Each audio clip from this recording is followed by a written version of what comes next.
Assalamualaikum warahmatullahi wabarakatuh. Alhamdulillahirabbil alamin. Wassalatu wassalamu ala asrofil anbiya'i wal mursalin wa ala alihi wa syabi ajmain. Asyhadu an la ilaha illallah wahdahu la syarikalah wa asyhadu anna Muhammadan abduhu wa rasuluh. Mahasiswa yang saya banggakan, marilah sama-sama kita bersyukur kepada Allah Subhanahu wa taala karena pada kesempatan pagi menjelang siang ini kita masih dapat dipertemukan. Salawat dan salam atas junjungan kita Nabi besar Muhammad Sallallahu Alaihi Wasallam. Mari kita awali perkuliahan ini dengan sama-sama membaca Bismillah. Bismillahirrahmanirrahim. Mudah-mudahan dengan dibacakannya Bismillah hari ini kita mendapatkan kelancaran dan keridhaan dari Allah Subhanahu Wa Taala.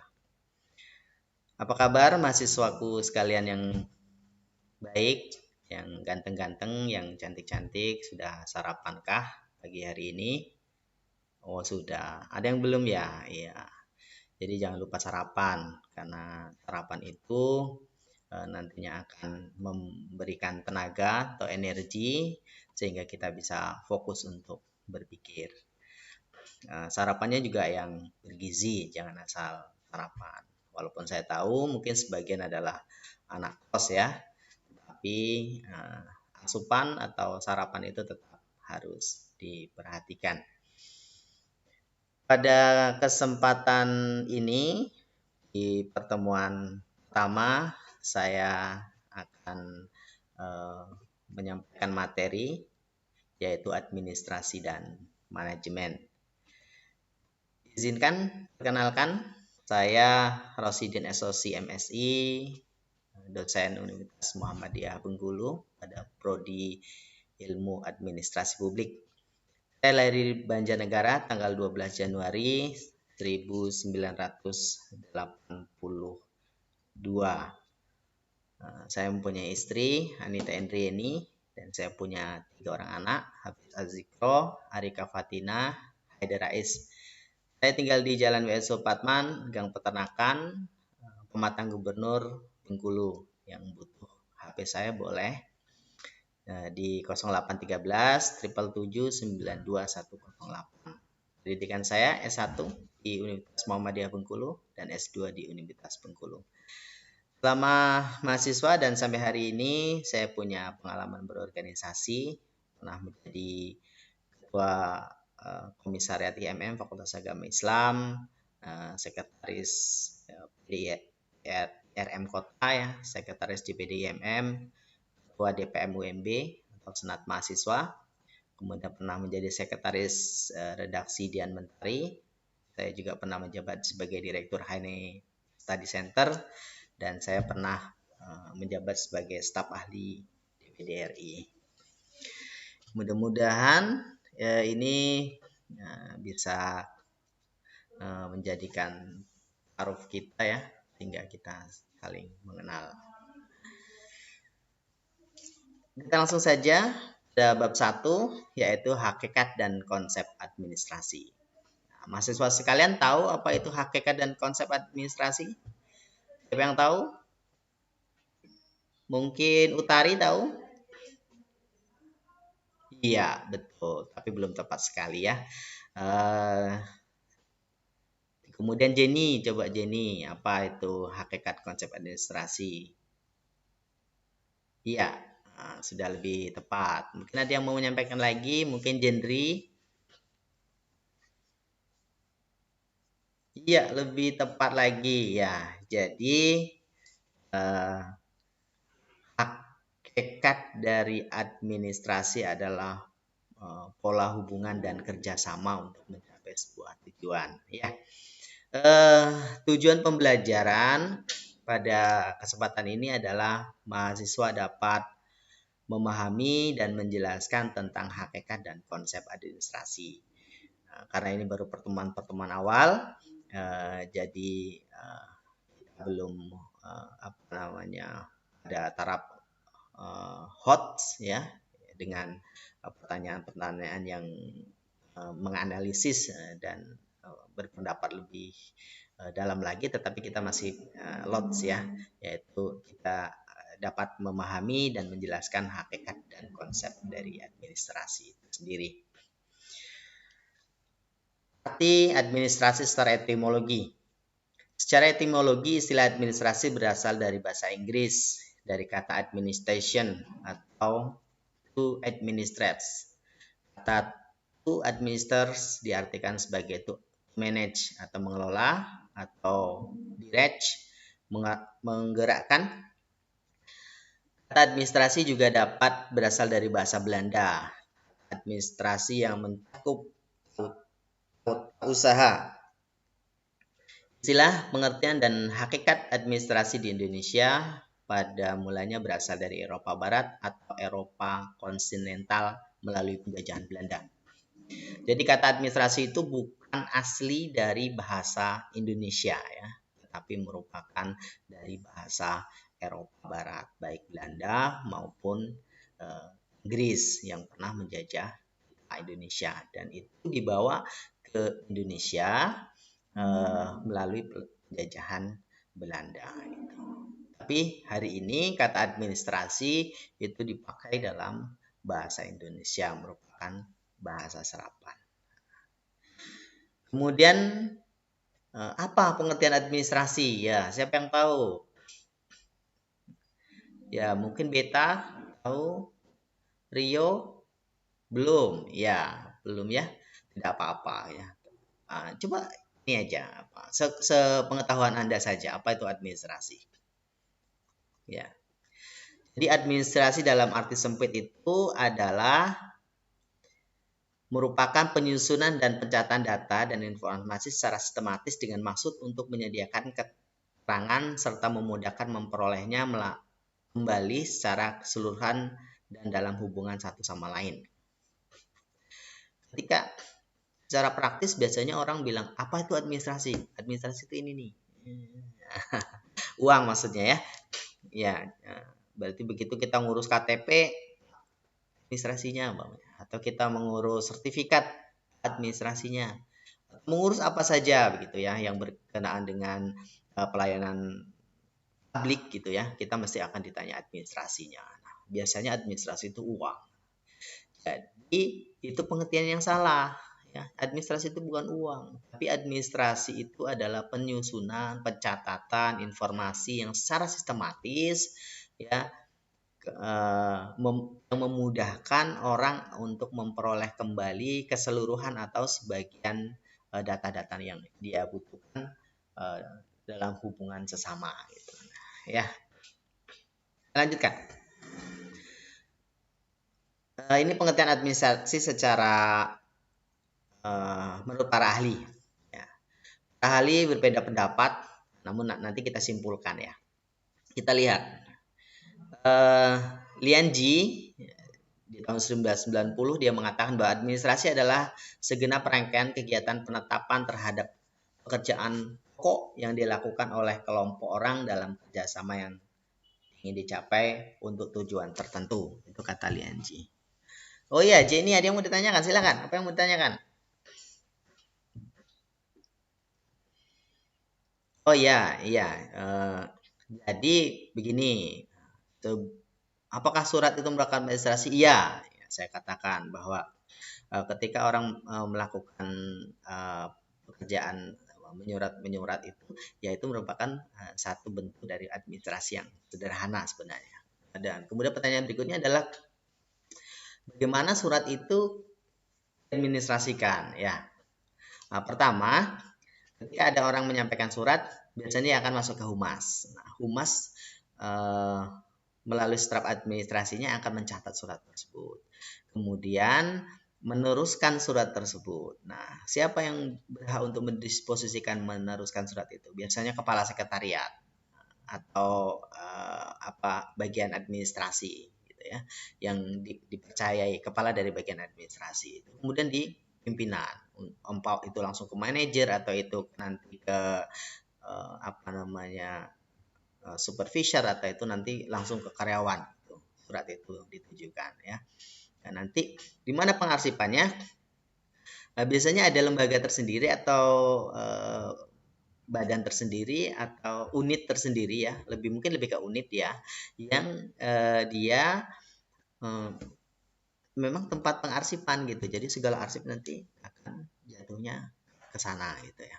Nah, itu prosesnya. Ya, saya lanjutkan ya. Administrasi adalah keseluruhan proses pelaksanaan kegiatan dilakukan 2 orang atau lebih yang terlibat dalam suatu bentuk usaha kerjasama demi pencapaian tujuan yang ditentukan sebelumnya. Itu menurut Tondang Siagian. Sementara Walters itu mengatakan bahwa administration is the process of planning, organizing, managing, appraising, and controlling its enterprise. Ya, jadi administrasi itu melalui tahapan-tahapan, dari tahapan perencanaan, kemudian pengorganisasian, gitu, kemudian managing atau pengelolaan, aspirasi, ya, menyampaikan aspirasi, controlling, mengkontrol, kemudian enterprise, ya, atau evaluasi. Nah, itu tahapan-tahapan dalam melakukan manajemen administrasi. Saya lanjutkan. Jadi dari uraian para tokoh tadi itu dapat disimpulkan bahwa yang namanya administrasi itu harus memiliki ciri pokok ya. Yang pertama ada kelompok orang. Kalau sendiri-sendiri belum dikatakan administrasi. Administrasi tukang cukur sendiri yang melakukannya itu. Tapi ketika itu dilakukan oleh kelompok maka dikatakan memenuhi syarat administrasi. Kemudian yang kedua ada kerjasama. Ya, kerjasama 2 orang atau lebih. Kerjasama itu bisa diberikan dalam bentuk perusahaan, dalam bentuk sekolah, jawatan atau apapun ya. Kemudian yang ketiga ada pembagian tugas. Jadi kalau semua dikerjakan sendiri itu bukan administrasi, itu tukang cukur ya. Tetapi ketika itu diberikan dalam bentuk staffing ya, atau pembagian tugas ya, ada manajer, ada supervisor, kemudian ada staff gitu ya yang mengerjakan itu. Nah, itu baru dinamakan sebagai administrasi. Kemudian kegiatan yang runtut dalam proses. Nah, jadi kegiatan administrasi itu mempunyai proses yang panjang, yang runtut, terus menerus gitu, nggak sekali gitu ya, jadi terus menerus, continue dan sebagainya. Itu mungkin dalam bertahun-tahun, dalam puluhan tahun, bahkan dari zaman dulu kala ya sampai hari ini gitu. Kemudian yang kelima adalah memiliki tujuan, ya, memiliki tujuan bersama, memiliki tujuan tertentu yang ingin diimplementasikan. Organisasi itu harus maksudnya administratif harus seperti itu. Tidak boleh tidak memiliki tujuan. Ngawur kalau tidak memiliki tujuan.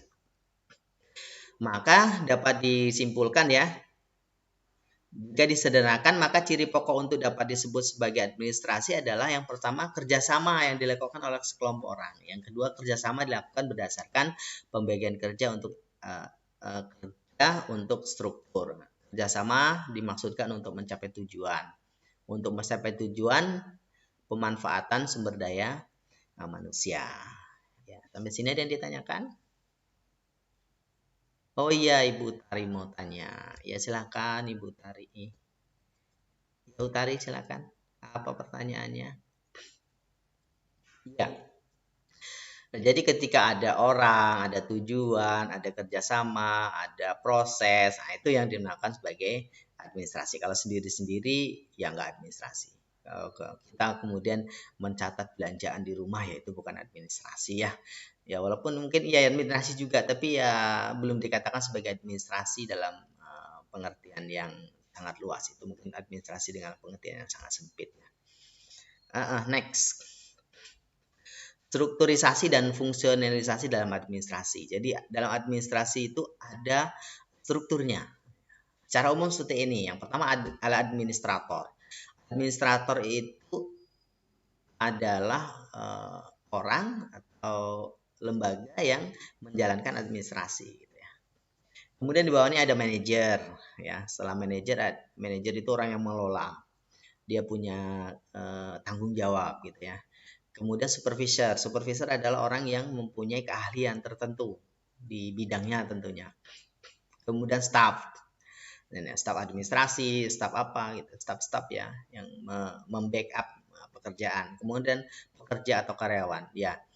Jadi ada bedanya antara staf dan pekerja atau karyawan. Kalau pekerja atau karyawan memang dia itu betul-betul bekerja secara fisik untuk mengerjakan sesuatu. Nah, staff ini juga bekerja secara fisik, tetapi dia lebih pada mengatur manajemennya. Ya, beda gitu, mengatur manajemen dengan bekerja secara langsung. Itu agak dibedakan ya. Itu nah, maka ini bagan strukturisasi berfungsi dan terfungsionalisasinya administrasi itu sebagai berikut. Administrator. Nah, administrator ini adalah orang yang dipercaya untuk mengelola administrasi. Atau dia pemilik saham atau apa gitu ya. Sebagai orang yang berkuasa penuh terhadap proses administrasi. Kemudian di bawahnya ada manajer. Kurangnya ada 3 manajer. Manajer itu kemudian membawahi supervisor. Contoh manajer produksi, manajer pemasaran, manajer apa gitu ya. Kemudian supervisor itu adalah orang yang ahli. Kalau ahli dalam pemasaran berarti dia ahli dalam pemasaran, ahli dalam produksi, ahli dalam desain dan seterusnya gitu. Kemudian ada staf dan pekerja. Staf itu yang mengatur administrasi, pekerja itu orang-orang yang bekerja. Kalau jumlahnya itu seperti piramida terbalik, di mana administrator itu biasanya cukup 1 orang. Direktur itu cukup 1 orang ya. Atau pemegang saham bisa 1 orang 2 orang, tapi tidak terlalu banyak. Kecuali dia sahamnya saham multi gitu ya. Kemudian manajer 3 gitu. 3 kan. Kemudian seperti ini kan piramidanya ya. Seperti piramida terbalik. Seperti piramida bukan piramida terbalik. Kemudian supervisor itu lebih banyak lagi, tenaga ahlinya lebih banyak lagi. Setiap manajer mempunyai tenaga ahli gitu. Nah, staff atau pekerja itu lebih banyak lagi. Bisa jadi ribuan ya orang yang bekerja dalam sebuah pabrik gitu ya.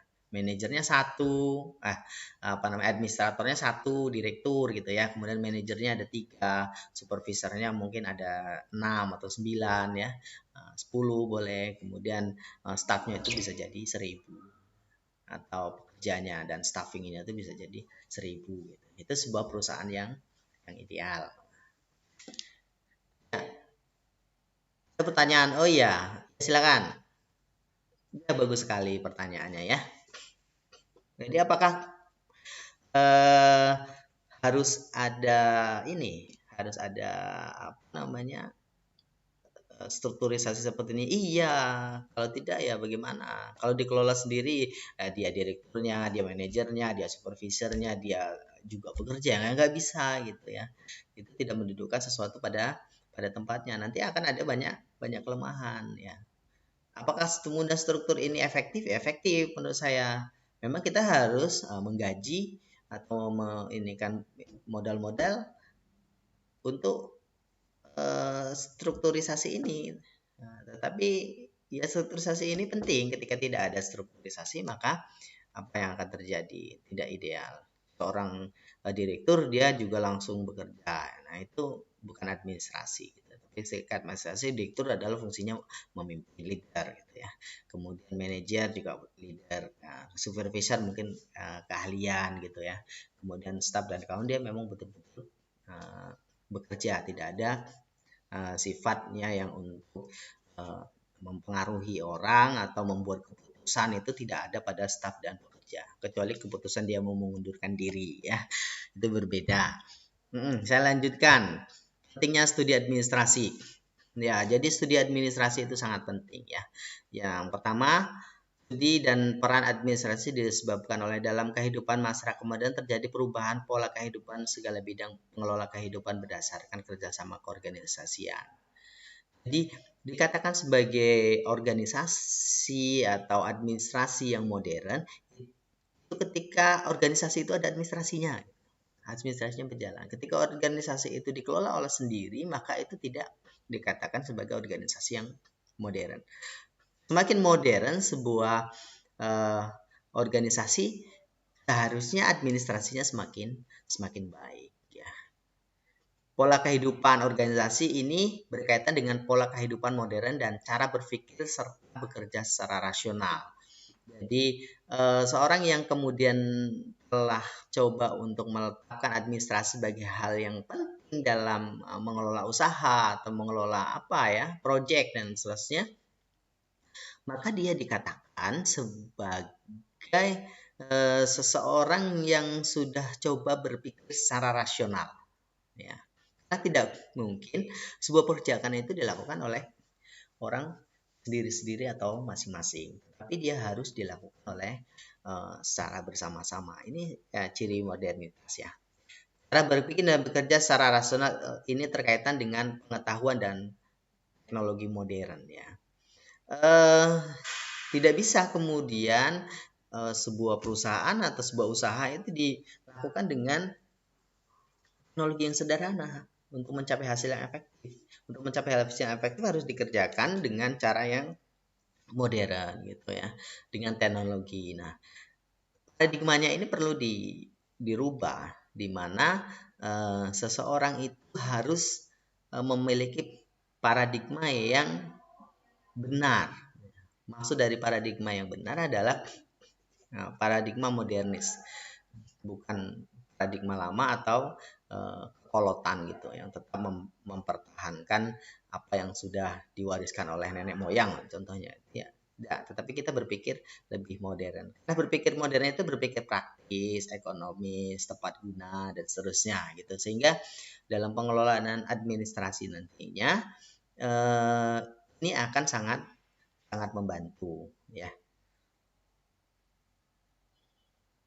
Ya, jadi berpikir modern dan bekerja sama rasional dimaksudkan untuk menghasilkan keefektifan, kerasional dan mencapai tujuan. Ya, jadi berpikir modern itu mengubah paradigmanya dari paradigma lama menjadi paradigma modern itu dalam rangka untuk mencapai tujuan agar tujuannya lebih efektif dan lebih efisien. Ya.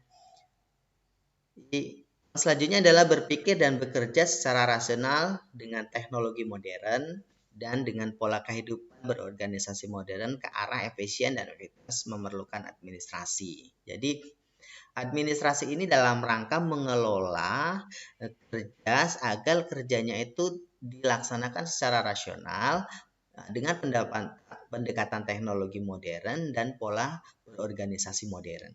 Agar apa? Agar efisien dan efektif. Dari cirinya orang yang sudah sadar akan administrasi itu, dia akan berpikir secara modern. Dia akan menggunakan alat-alat yang modern. Ya, dia juga akan berlaku efisien dan efektif. Kalau dalam prinsip ekonominya, yaitu menggunakan modal sekecil-kecilnya untuk mendapatkan keuntungan yang sebesar-besarnya. Maka hal tersebut perlu dikelola manajerialnya, baik manajerial administrasinya maupun manajerial kerjanya. Nah, kita mungkin lebih pada manajerial administrasinya, manajemen administrasinya. Gitu ya. Nah, itu tadi administrasi. Sekarang manajemen. Apa itu manajemen? Manajemen adalah pola atau cara untuk mengatur. Jadi, manajemen itu ada tahapannya. Yang pertama adalah planning. Ini adalah perencanaan. Ketika kita akan membuat sebuah usaha atau perusahaan, harus ada perencanaan yang matang. Perencanaannya meliputi usaha apa yang digeluti. Siapa yang akan menjalankan usaha tersebut. Apa bahan bakunya. Kemudian apa pendukungnya. Bagaimana lingkungannya.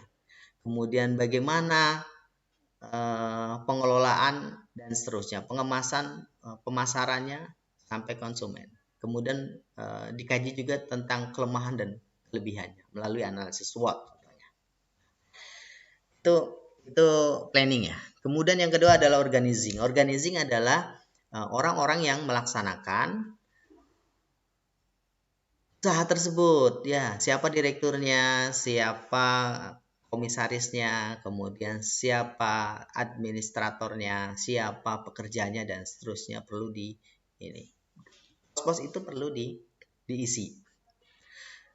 Mencari tenaga ahli yang profesional, mencari pekerja yang ulet, giat, dan seterusnya itu harus dilakukan ya dalam rangka untuk mengisi jabatan tersebut. Yang ketiga adalah actuating atau pelaksanaan.